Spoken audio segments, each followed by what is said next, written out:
Aujourd'hui, j'ai envie de parler avec vous de colère. Pourquoi? Parce que l'on vit tous de la colère, on subit tous de la colère et c'est vrai que la colère a une mauvaise presse. Alors, la colère à la base fait partie des 4 émotions de base que le ciel, que Dieu nous a données pour pouvoir évoluer sur cette terre. C'est un visiteur qui est là pour nous indiquer qu'il y a un besoin qui n'a pas été nourri.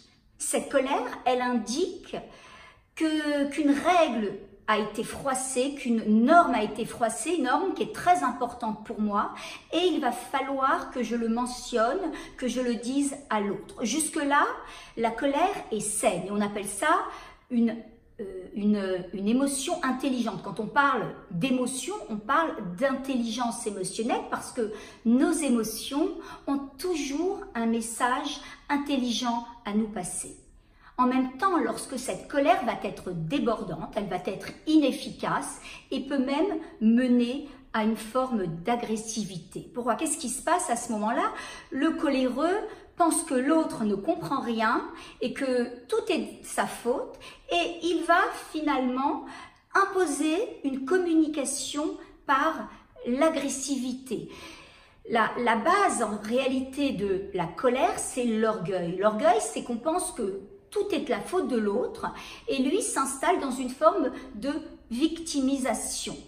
En réalité, je me suis rendu compte au travers de nombreuses heures de coaching que je donne au quotidien que la personne qui est soumise à des colères récurrentes, c'est une personne qui pense qu'il n'a pas de valeur, qu'il n'a pas sa propre valeur et que l'autre va s'en rendre compte, il va le prendre comme tel et donc il impose une communication agressive.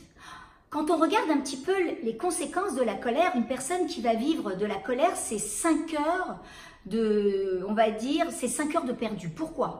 Parce qu'au travers de la colère, elle va affaiblir premièrement ses défenses immunitaires, elle va développer un poison pour l'organisme qui s'appelle le cortisol, qui va toucher différentes parties du cerveau, c'est-à-dire qu'un système qui est là pour nous protéger va être déstabilisé, puisque le cortisol va toucher la partie de la mémoire qu'on appelle hippocampe, une partie qui gère la peur qui est l'amygdale, va toucher le thalamus qui est là justement cette partie qui envoie toutes les informations sensorielles vers la conscience, va toucher l'hypothalamus qui est là justement, qui est cette horloge biologique, cette horloge interne qui crée une forme d'homéostasie, d'équilibre. Alors vous comprenez bien que la colère n'amène à rien de bon. Vous savez que d'un point de vue quantique, lorsque je suis en colère, j'attire à moi tous les problèmes. Je suis un aimant réellement à problème. Alors comment justement arriver à pouvoir gérer cette colère qui parfois peut m'habiter?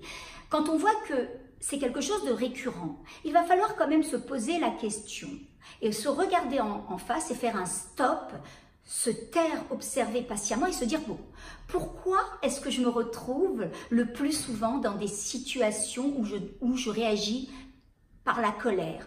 Qu'est-ce qui fasse que je me retrouve en présence de certaines personnes qui réactivent chez moi de la colère? Ça, c'est la première bonne question à se poser.